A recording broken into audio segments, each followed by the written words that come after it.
I'm Eugene Sepulveda. I'm the CEO and co-founder of Culturati. We are a group of, or kind of a community of C-suite leaders, other executives, investors, board members, some scholars who for 10 years have been gathering once a year at least, now a little bit more often, to kind of look at the issues around culture. How do we build the most successful cultures that allow our companies and our employees to succeed? I'd say in the last 3 years, I've kind of included leadership within that because it's hard to differentiate leadership from culture and culture from leadership. I guess about a year ago, a good mutual friend introduced me and Geoff over at the Red Fridge Society.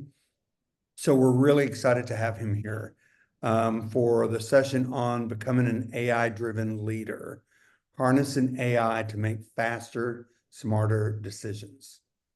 So Geoff is a member of our Culturati AI task force and has contributed a lot to my understanding of the ways that we can harness AI from the perspective of a leader and to drive culture. He's a former chief growth officer of Jindal Steel and Power, where Geoff's strategic leadership helped the company grow from $750 million company to a $12 billion company in just 4 years. And pardon my voice, allergies are getting me today. Prior to that, he co-founded a training consulting company behind the One Thing advising businesses that range from 10 million to 60 billion in annual revenues. Geoff's a #1 best-selling author of The AI-Driven Leader, host of the AI-Driven Leader podcast, and a founder of AI Leadership and the AI-Driven Leadership Collective. It's a highly vetted network of executives collaborating to harness AI to build better businesses. Geoff, we're really appreciative of all you've already contributed to Culturati and what you're going to contribute to all of us today. So thank you. I'm turning it over to you. It's my pleasure. Misty, can you give me the ability to share my screen, please? Should be good to go.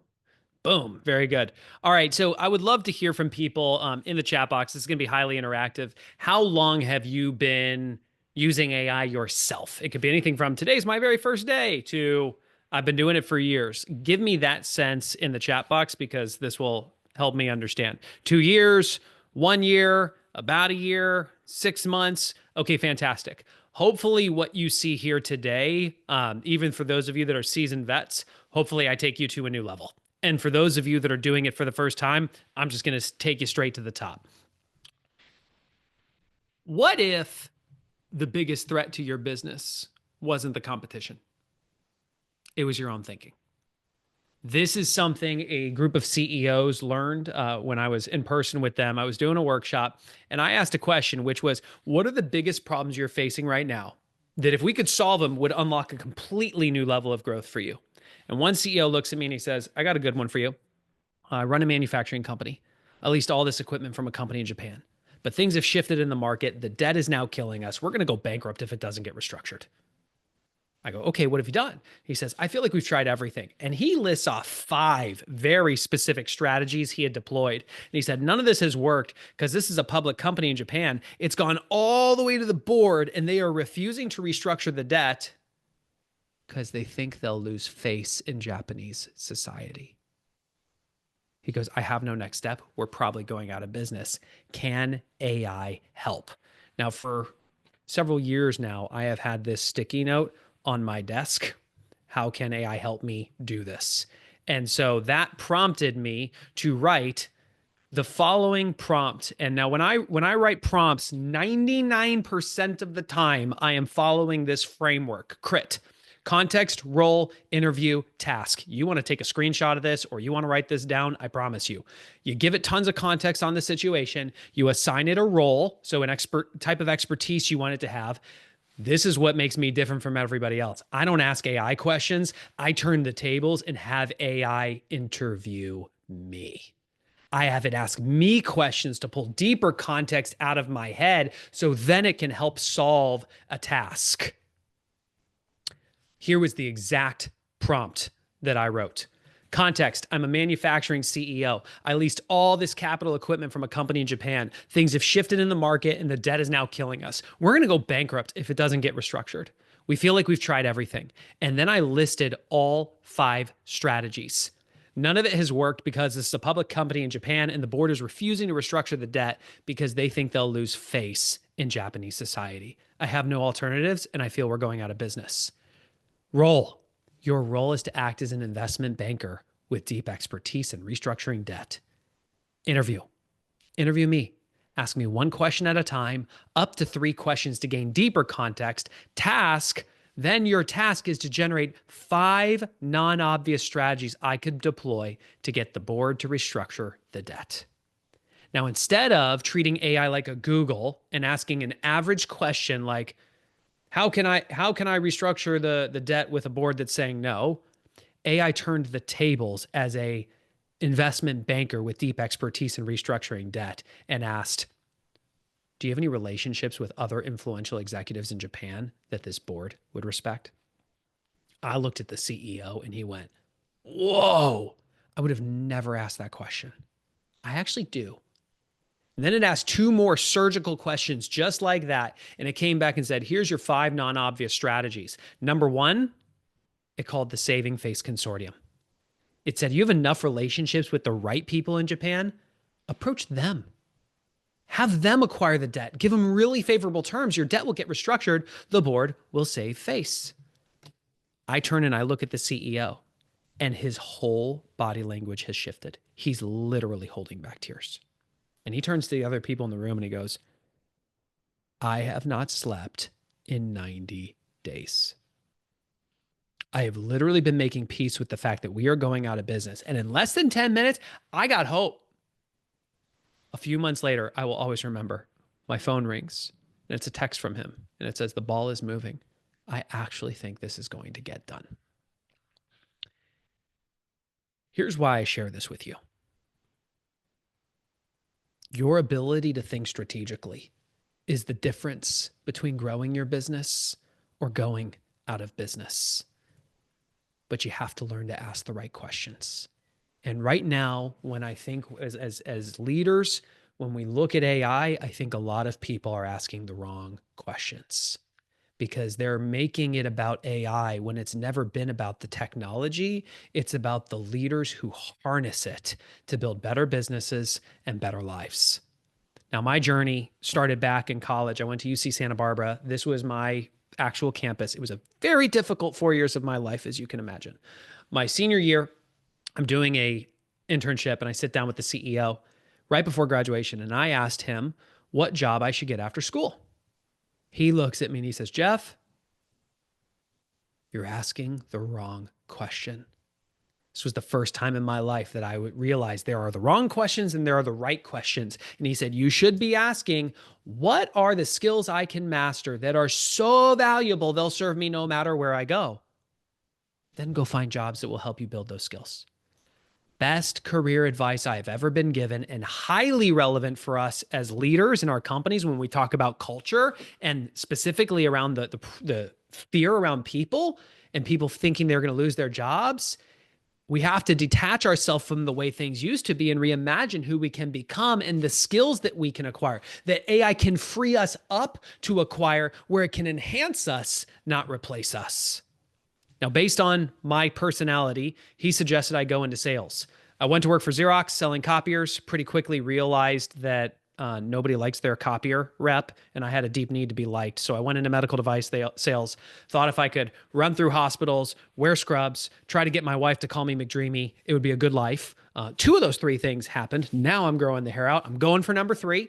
But eventually I moved here to Austin, Texas in 2015. I partnered with a guy named Gary Keller. He started a company called Keller Williams. And I turned his book, The One Thing, into a training and consulting company.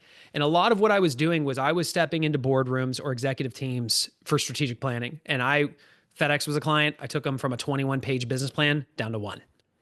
I did that by learning to master asking the right questions, where you can go from all the things you could do down to the 20% priorities that are going to drive 80% of the results.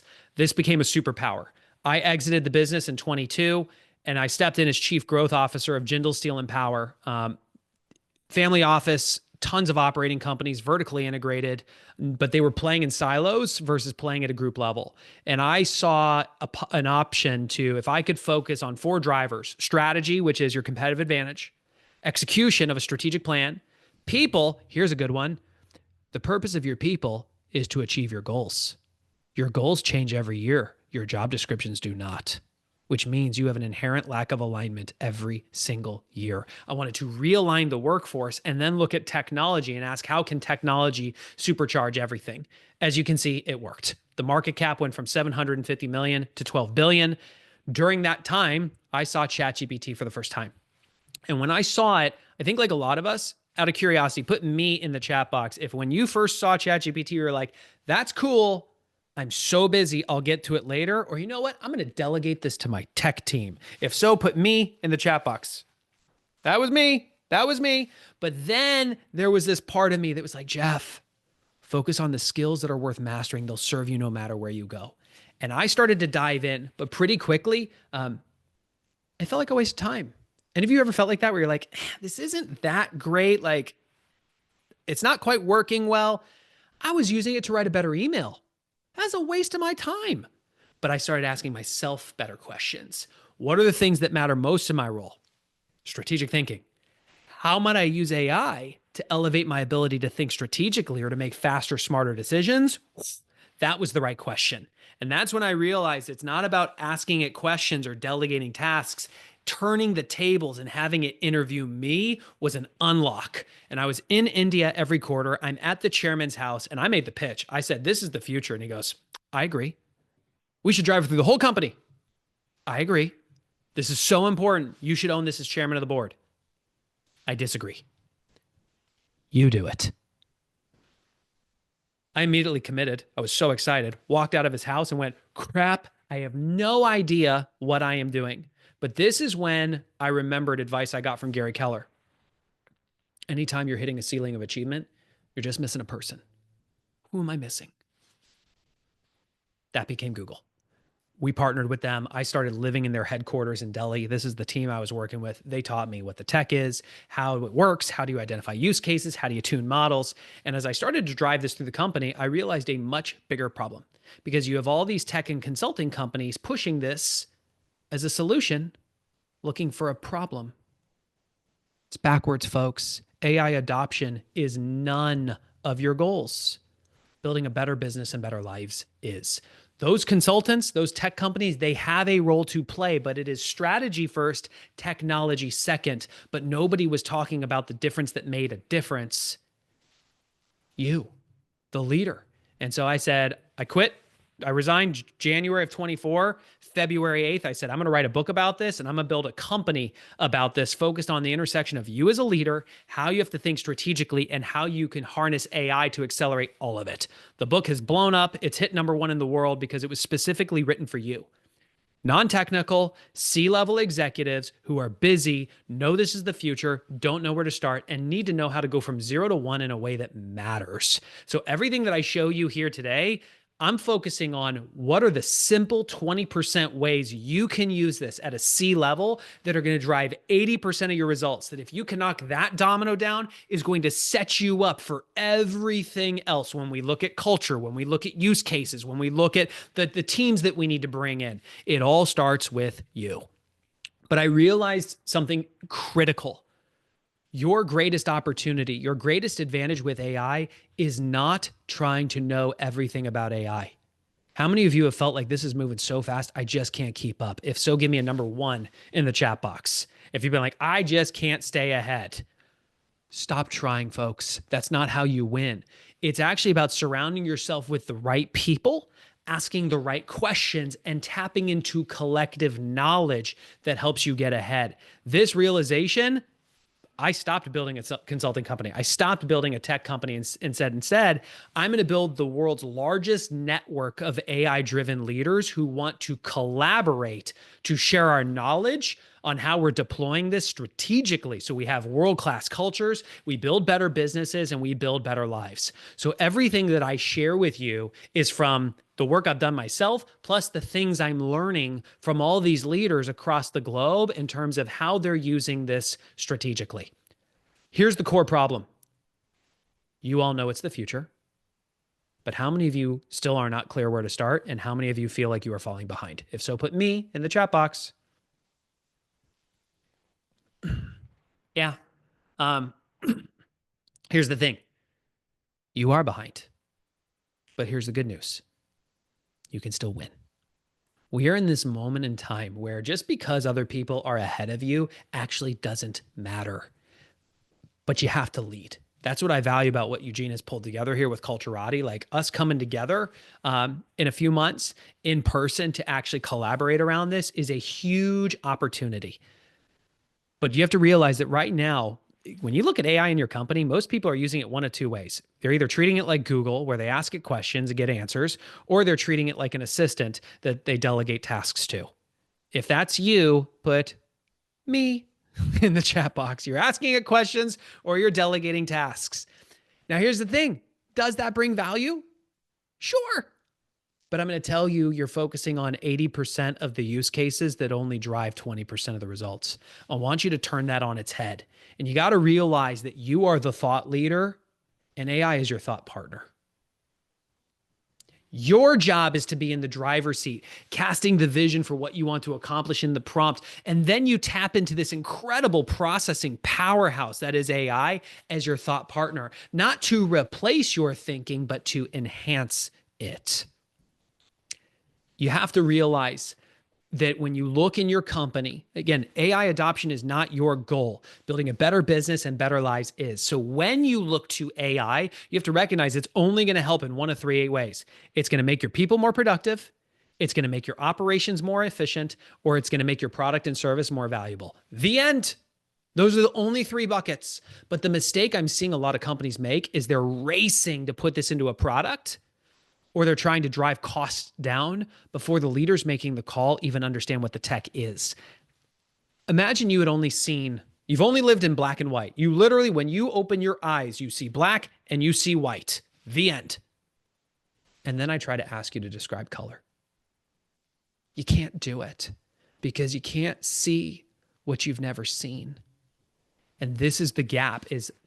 Is there opportunities to drive costs down or efficiency up? Absolutely. Is there opportunity to have a more innovative or valuable product or service? Absolutely. But you have to become an AI-driven leader yourself first so you can have vision.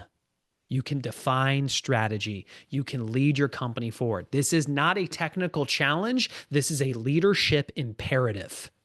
And here's what your journey is going to look like. You're going to start at the starting point where you're going to hear about AI, and I actually put in the chat box at the end, I want to know where you're at. Starting point is when you've heard of AI, haven't done anything. Light bulb moment is that first use case where it blows your mind and you go, wow, what else is possible? But then you fall off the cliff and you have the reality check because you try to do it again and it doesn't work. And I'm going to tell you, for those of you at the reality check, AI is not the problem. It's your communication. If you have ever been married or in a romantic relationship ever, you understand that quality of communication equals quality of results. Once you learn how to communicate and you try a use case, you get a win, you feel like you're building momentum, confidence goes up, so you expand your use cases, you get wins, and that's accelerating progress, and eventually you're just expanding what's possible. So put in the chat box where you are right now. Starting point, light bulb, reality check, building momentum, accelerating progress, expanding what's possible.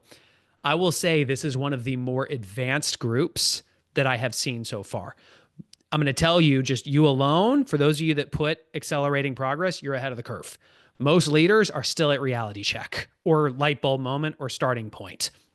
So kudos to you. The good news is every one of you can be at accelerating progress in the next 30 days. I'm going to show you how. You got to realize though, when it comes to prompt engineering, I like to make things simple. It's like cooking. I'm going to make dinner for my family tonight. When I open the fridge, I'm going to see a whole bunch of ingredients. I am not going to use every ingredient. I'm not going to use the same amount of every ingredient. And I understand that better ingredients equal better quality food. Same thing with AI. These are the various ingredients that you can look at when you structure a prompt. The 20% framework that I use 80% of the time is CRIT. Context, role, interview, task to the point that I actually just have it on a sticky note on my desk. And I would strongly encourage you to do the same. This is a Michelin star framework. You do this, you're going to blow 99% of the people out of the water with this. So Geoff, context. Yes, Eugene. pardon my interrupting. Not everyone here understands the concept of a prompt. Could Ooh, you explain that? yes. When you want to communicate with AI, what you type into ChatGPT or Copilot or Claude is called a prompt. Now, if you just jumble words together or treat it like Google, you're going to get a very poor result. Versus if you think of this like building a foundation for a house, there are certain structural things you need to have in place for this thing to last. That's what a good prompt is. So I am giving you a framework that if you just start using this, it is going to take your results through the roof. Thanks for asking, Eugene. So context. This is where you give it tons of context about your situation. Because while it's been trained on so much data, it doesn't know you or your business the way that you do. You got to feed it context. Role. This is where you ask it to tap into expertise you do not have. You saw me say, act as an investment banker with deep expertise in restructuring debt. You can ask it to act as an aggressive, growth-minded board member. You can ask it to act as your CEO, and you can describe them. Your ideal customer, investor relations. You tell it who you want it to be, and it can literally adopt that persona and harness it to your use case. I'm going to show you some examples of this. Interview. This is the differentiator between me and most people. I don't ask AI questions. I turn the tables and have it interview me by asking me one question at a time, up to 3, 4, 5 questions, so it can gain deeper context so that then it can accomplish the task, which is whatever you want it to do. So real use case, CEO that's in our AI-driven leadership collective. They are CPG company, venture-backed, trying to exit in the next 24 months. Their biggest challenge is a hostile board. Every quarter is an absolute bloodbath. And the CEO gets a call saying from the chairman saying, you got 6 months to turn this around or you're all gone. CEO calls me and goes, I don't even know what to do, Geoff. It's honestly them. Can AI help? That was the right question. And so I had an idea. We were going to create an AI board. I pulled the exec team together on Zoom and following context, role, interview, task. Context. I'm the CEO of this company. We're a CPG company. We sell our products in this type of a store. We're venture backed. Our biggest challenge is a hostile board. Every quarter is an absolute bloodbath. 50% of my exec team's time is gobbled up by board shenanigans. I just got a call from the chairman. He said that if we don't turn this around in 6 months, we're all fired. Role. I want you to act as an HR professional with deep expertise in creating personality profiles. Interview me. Ask me one question at a time, as many questions as you want, so that you can understand one of our directors. We're going to start with Susan on a deep level. Task. Once you know enough about Susan, I want you to create a personality profile on her. AI conducts this interview and it spits out a personality profile. And I reminded them, you're the thought leader. Don't copy and paste. What do you think? And they were like, this is 80% right. I would just change these few things. They made a few changes. They saved it into a Word doc, converted it to a PDF. We did that for every single director. And then with a few clicks of a button, I created a custom GPT, which is just like a mini app inside of ChatGPT, gave it the personality profiles of every director and said, your job is to be our AI board. Your task, we're going to give you our deck before the meeting. Your task is to review every slide as every director and simulate the questions that they might ask and highlight the landmines that are going to blow up in our face and cause all the bloodshed.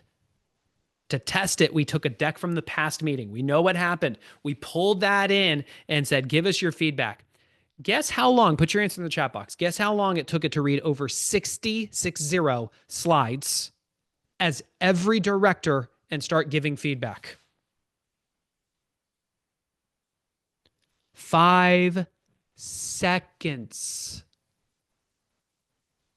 And it said on slide 8, Susan's going to get distracted by the granularity of the details of the slide. This is going to lead to a 30-minute detour. It's going to blow up your entire agenda. Instead of all the details, Say these three things. It's what she cares about most. And I just turn and look at the CEO and he goes, that's exactly what happened. But wait, there's more. With the board's permission, we started using an AI note taker in the meetings. After every board meeting, we pull the transcript, fed it back to the AI board, and had it compare what it had simulated to reality and adjust the personality profile so it could have simulated reality. It literally only took two board meetings for the chairman to call the CEO and say, this is the best board meeting we've ever had and the best deck we've ever seen. What changed?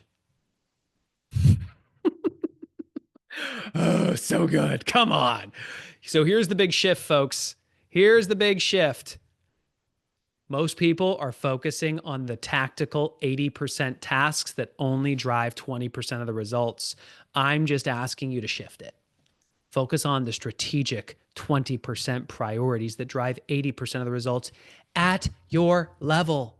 We're not even talking about operational efficiency yet or how you weave this into your product or service. I'm talking about you today, how you use, whether it's ChatGPT or Copilot or Claude or Gemini or Perplexity. And there was a question earlier about which LLM.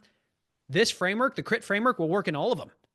What I realized is all of these large language models, like 80% of it is the same, 20% is different, and the differences don't usually make that big of a difference.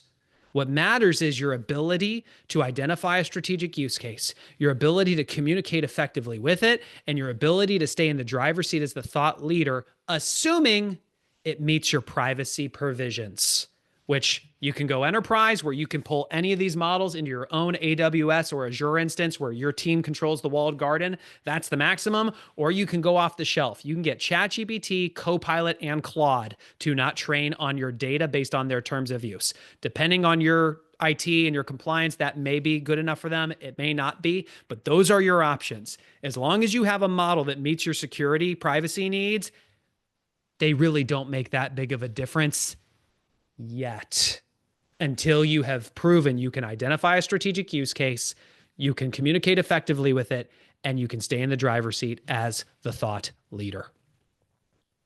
Here's what I hope you're getting from this.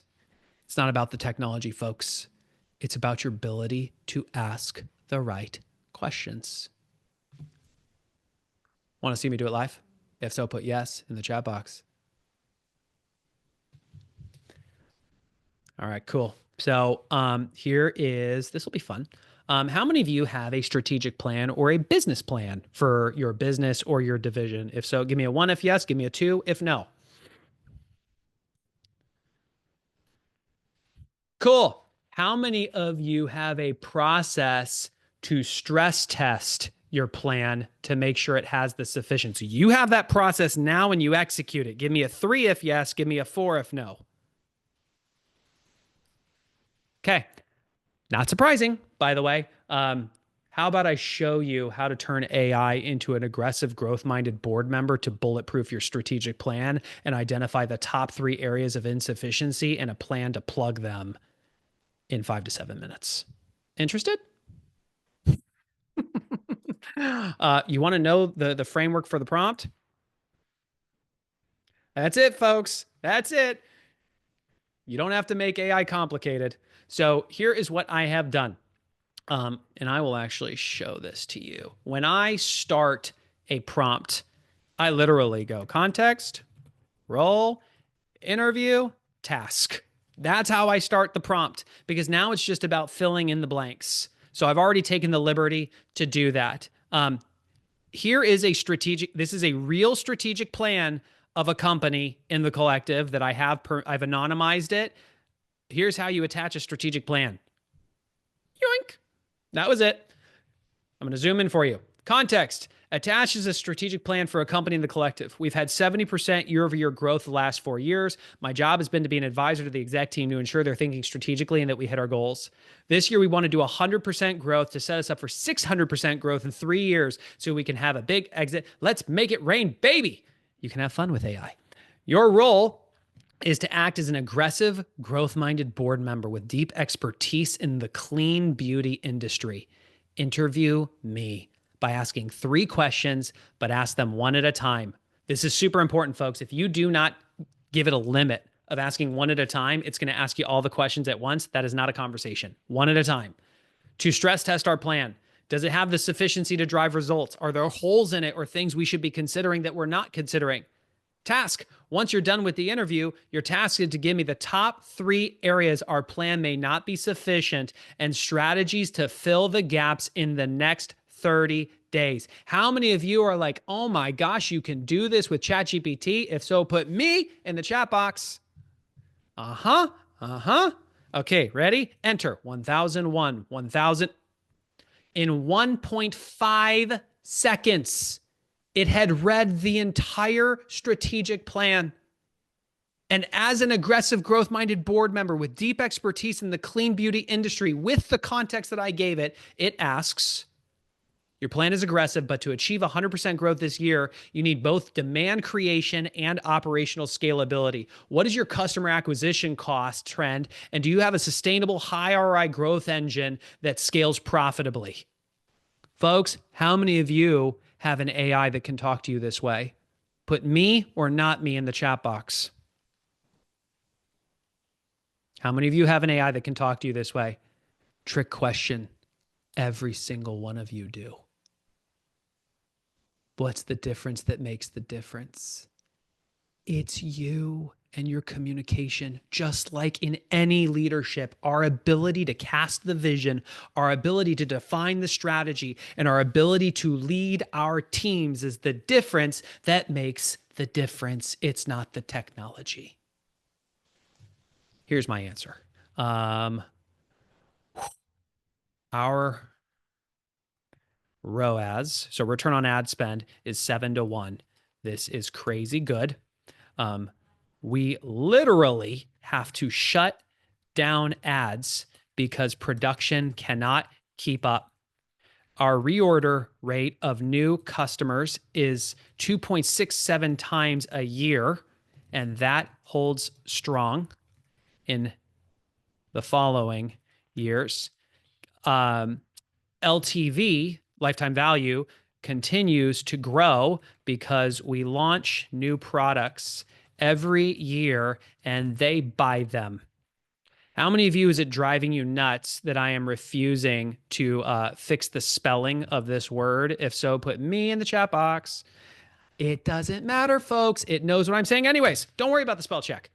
Second question, your demand generation is exceptional, but your biggest constraint is now operational scalability. What bottlenecks exist in production, fulfillment, or supply chain that could prevent you from scaling 100% growth this year? Haha. So let me come down here. That's the right question.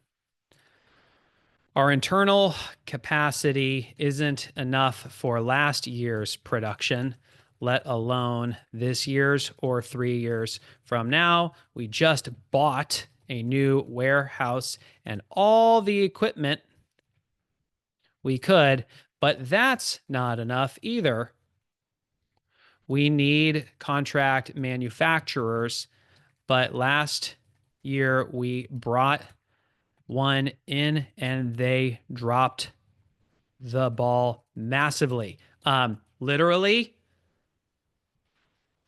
we made 150,000 units of body butter and there were shards of glass in it that we discovered a week before Black Friday.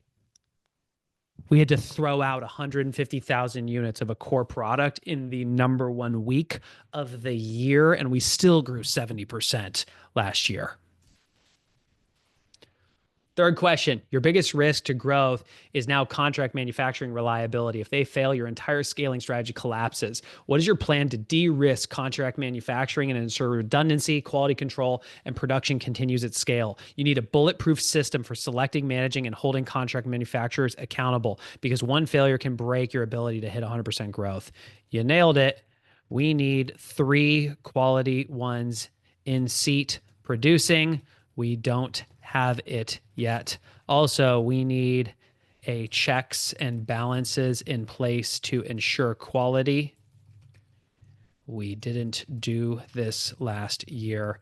We also have vulnerability in supply of raw materials. Since they are uber high quality, only so many farms can produce. Okay, now, before I show you the answers, remind me in the chat box, what is your role in this relationship with AI? What's your role? You are the thought leader. AI is your thought partner. That means when I get a result, which it's about to show us, I approach with curiosity, not with an expectation of perfection. It's not about it being right. It's about me having something to react to as the thought leader. Top 3 gaps in your strategic plan and plan to fix them in 30 days. Contract manufacturing reliability, biggest bottleneck. You need 3 high quality contract manufacturers in place, but you don't have them, and last year's failure proves the risk. Solution, source and vet 5 to 7 candidates immediately. Fast track a rigorous RFP process to evaluate potential partners based on capacity, quality control, experience with premium ingredients, and reliability. Lock in 3 manufacturers, and then implement a quality control system. Mandate small test batches before scaling up. Establish on-site inspection, random audits, and QC tests. Supply chain vulnerability, raw material risk, lights out things, and then checks and balances. Pretty good. But see, here's where this gets even more fun.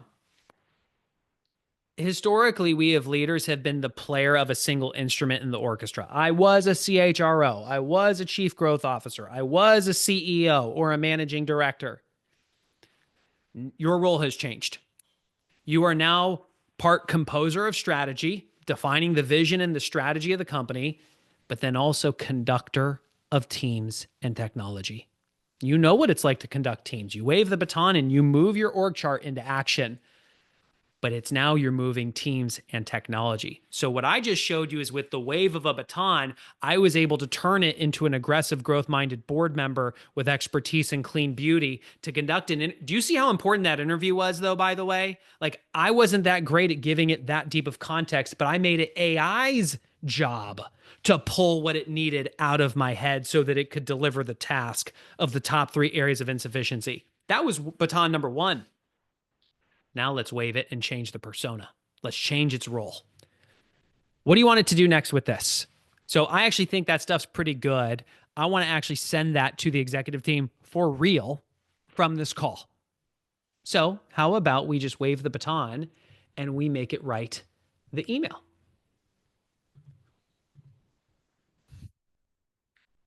Good job.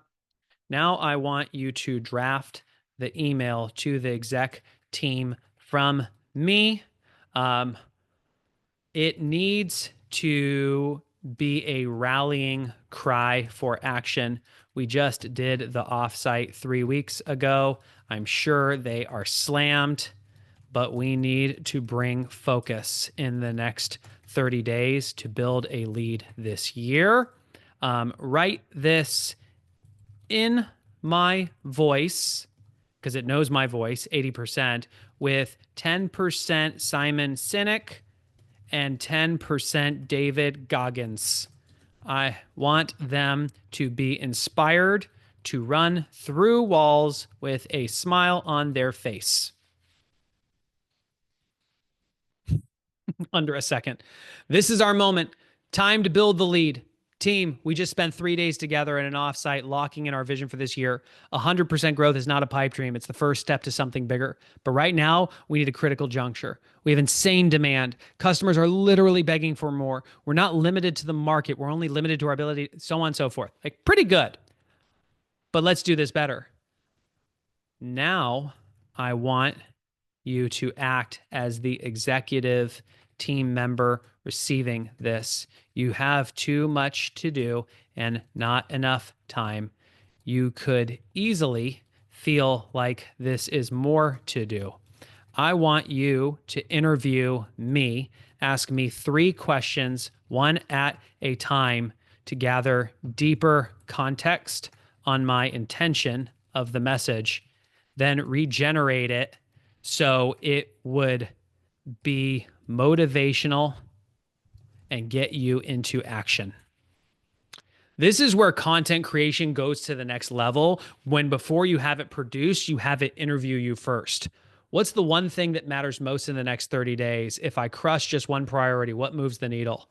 5 to 7 vetted contract manufacturers so we can pick and lock in 3.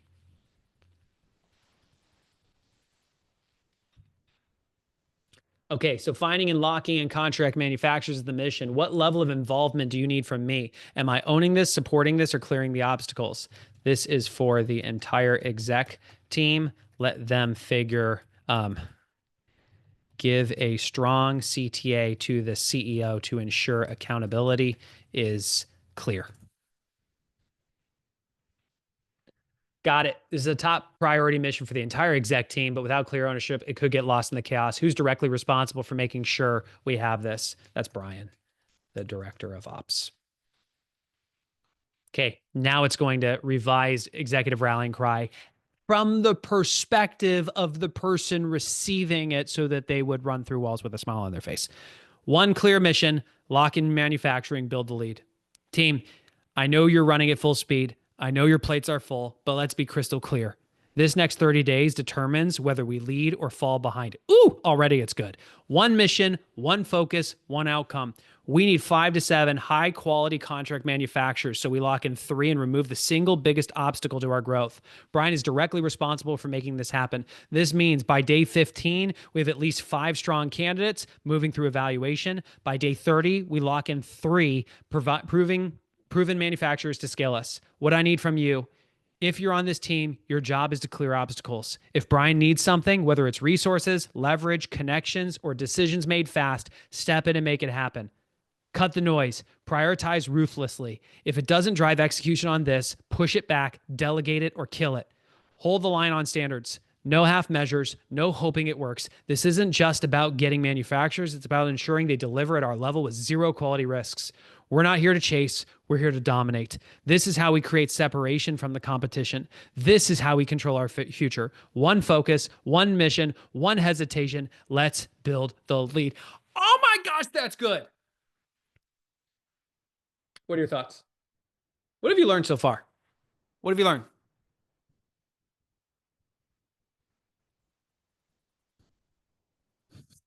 Kate, this has completely flipped the script on me. Do you see why I'm saying, like, at our level, like, instead, can it drive operational efficiency?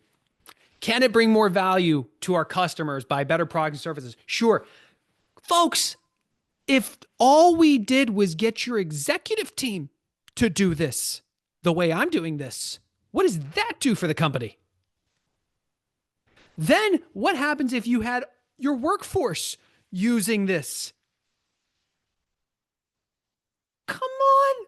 Then we get to look at operational efficiency. Then we get to look at our products or services. Like, who's excited to be in business right now? Oh, it's all about asking the right questions. Context, role, interview, task. Will you be sharing this session for us to review later? That's a Eugene call, but I say yes. Eugene says yes. I am so excited. Okay, good, good. What questions do you have, folks? Because I can talk for the balance 15, but I also want to make sure this is hurrah. Thanks, Steve. If only I was more excited about this. What questions do you have? And Eugene, any commentary? If you're still here. Do you have any use case scenarios to share? Henry, I can go on for days on use cases. Give me a frame. How do we create our own GPTs in ChatGPT?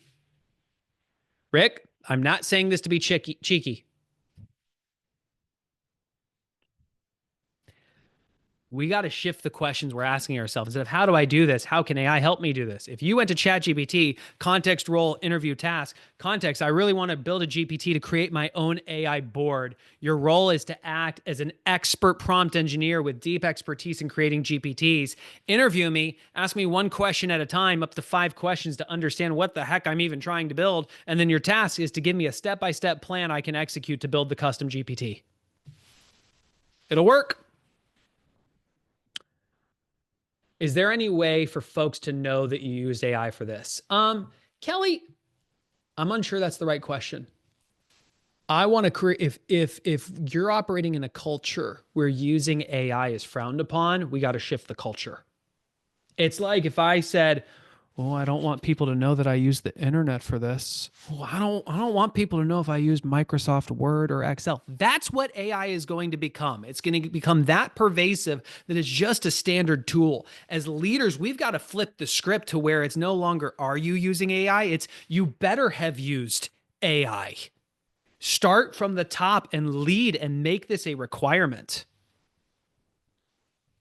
Why do you tell AI, good job, nailed it? Do you have to do this? Kayla, no, but I have learned that the more I just talk to AI the way I would talk to somebody else, the better it does. So I just talk to it like it's a team member. How can I bottle you so I give this presentation to my ELT? We could do that. That's fun. Email me, message me on LinkedIn. How can you prompt AI to think about questions like you're asking? I struggle to think of the questions you're bringing to the table here. So this is practice, folks. I don't believe AI will replace you. I believe it will enhance you. The reason that what I'm saying is so different from everybody else is because this is who I am. You have to think about like my track record. I spent 7 years learning from Gary Keller, who has built the largest, he's a multi-billionaire. And then I started coaching a billionaire out of India and then started work. Like you have to think about who the type of influences that have been in my head for the last 10 years. I think exceptionally strategically, but I also simplify the crap out of things and go, boom, here's what you need to focus on. And I just use AI to enhance that. So it's not about you becoming me. It's about you becoming a better version of you. Your greatest competitive advantage is not trying to become someone else. It's looking at what is it that makes you you and how can AI enhance you because it can never replace you. Megan asks, is it important to put hashtags for crit? Not necessarily. So what she was referring to, and I'll show you real quick. This is called a delimiter in prompt engineering. So it's just a way to delineate between different sections. So just even putting it in all caps is a good start, but sometimes I'll put hashtags before and after in really long prompts. I will use this, or I might even do like 3 hashtags when I've got complicated prompting going on. That's what that means. It absolutely helps. You don't have to do it. Okay. Boom, boom, boom, boom. Do you have any use cases? Even after using the crit framework, have you seen some challenges? So yes, sometimes it doesn't. Number one challenge is it still will not ask me one question at a time. And that's when I, as thought leader, say, pay attention to my instructions. Ask me one question at a time. And it goes, sorry, here you go. And it asks me the questions. Sometimes the questions, like if you don't give it a limit of 3 to 5 questions, if you just let it go, it's going to start taking you on down rabbit holes. That you're like, be the thought leader. You're in the driver's seat. Hey, you're getting too granular. I need you to fly up to this level and stay at this level. Or, hey, you've asked enough questions. It's time to give me the task. So be the thought leader. Bum, bum, bum, bum. Can you please give additional tips on starting to use interview questions? Steve, I think it's less about me giving you the fish and more teaching you how to fish. I literally have a sticky note on my desk for years that says, how can AI help me do this? I was reviewing my financial statements. I looked down and I saw this exact sticky note. I went, how can AI help me review my financials? And then I saw, so I wrote context, role, interview, task. Context, here's my financial statements. Whoop. Role, you're a strategic CFO, world class in identifying the top 5 non-obvious insights a CEO should know about their company that they may not know about their company based on the financials. Interview me, ask me one question at a time, up to 5 questions to give me to get more context. Then your task is to give me the top 5 non-obvious insights I should know about my business that I may not know about my business. I do it every month now because I looked down and saw a sticky note. So here's the difference. I'm not asking you to go and come up with all these use cases because your goal is not AI adoption. Your goal is to build a better business and better lives. I want you to be aware of when you're doing the things you're already doing, to then ask, how can AI help me do this? And then you can look at context, role, interview, task so that you drive through that empowerment curve and get to at least accelerating progress. Do I focus on ChatGPT? Do I use Perplexity, Claude? Tina, 99.99999% of my use cases come from ChatGPT because that's the one that I put in place that meets my security needs. I go to Perplexity for research because I have found it to be better. I know Claude is better for writing. I know it's better for strategic thinking currently, but the difference doesn't really make that much of a difference. So I have found that even asking that question myself is not a 20% priority that drives 80% of results. So I immediately put it in the distraction bucket. Like, I need you to realize I focus strategy first, tech second. I don't care about the tech. Even after crit, are there areas you find it not addressing the problem? Not really. Not if you're good at thought leader and giving it the right context. Yeah.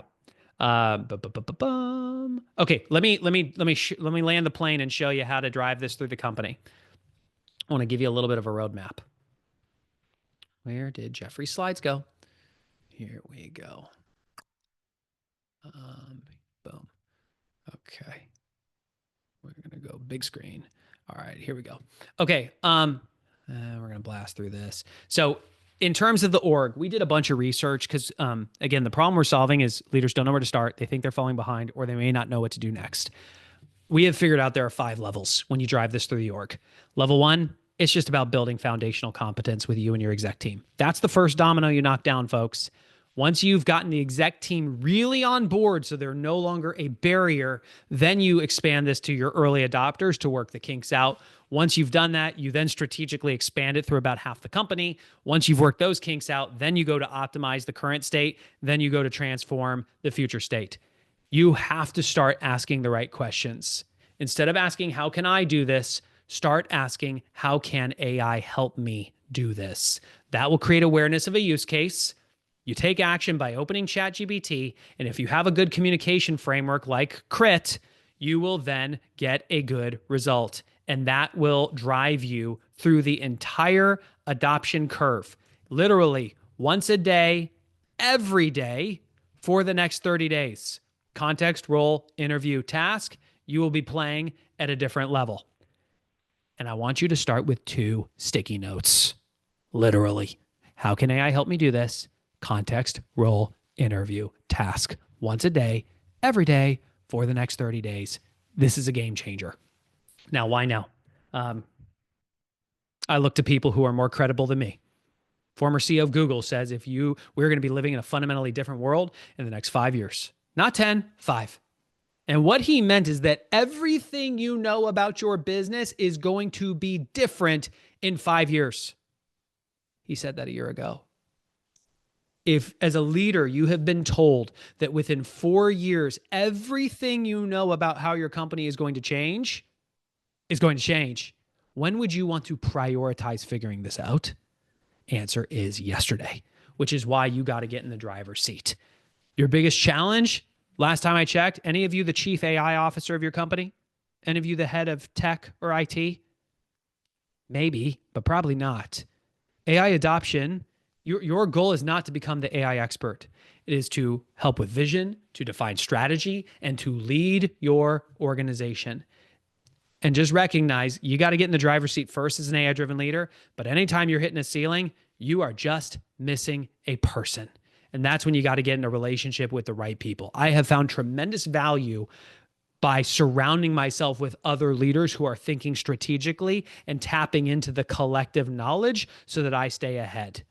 Now, in terms of helping you guys moving forward, a gift as an offer for you, this is something we created just for members of our collective. I'm extending it to you because I respect Eugene and the value that he is bringing to the world.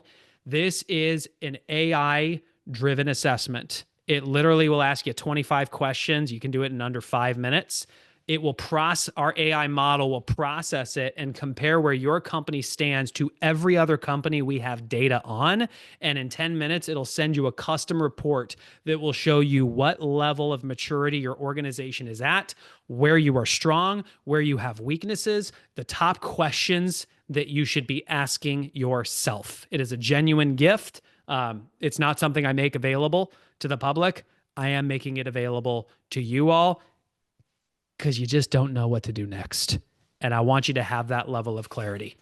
Then for those of you, if you are non-technical and you play at a C level and you really want to be in the driver's seat in terms of driving the strategy, happy to have conversations with you guys about the collective. We are literally trying to create the future of leadership together. So I want to have the smartest people who are thinking strategically in the room where we get to ask the right questions and collaborate to help co-author how we are going to drive our businesses forward. My biggest realization along this journey is it's not about the tech at all. It's about redefining who you are and who you can become. When I was a kid, I was bullied significantly. Frankly, I grew up hating myself because the external world told me I was worth nothing. Success became my way to put a Band-Aid over the wounds that never healed. And when I started the company behind the one thing, there was so much like fame and credibility and respect that came with the role that it really was like a pacifier for that 7 to 10-year-old boy inside of me that was still hurting until I sold the company or my stake in the company and woke up not knowing who I was anymore. And this is when I learned a tough lesson, which is you are you, not what you do. I attached my identity to my work. I think some of you might be able to identify with that. But when my title changed, I didn't know who I was. I think this is our greatest opportunity with AI. Our people are afraid, not on the surface level, they think it's going to take their job. Subconsciously, they think it's going to take their identity. You have a huge responsibility as a leader to help them understand that this is a technology that will enhance who you are. It will not replace you, but it requires you to have a growth mindset. It requires you to let go of the way things used to be to imagine who you can become. And it starts by asking the right questions. Who can you become? That answer lies within you. Thank you, folks. Geoff, thank you a million. The comments are all saying this is one of the best Culturati Lives we've ever had. I wish we had more time, and I just got other commitments immediately. Thank you all for signing on, and I highly recommend you get Geoff's book. Thanks. Thanks, Eugene. Thanks all. See ya.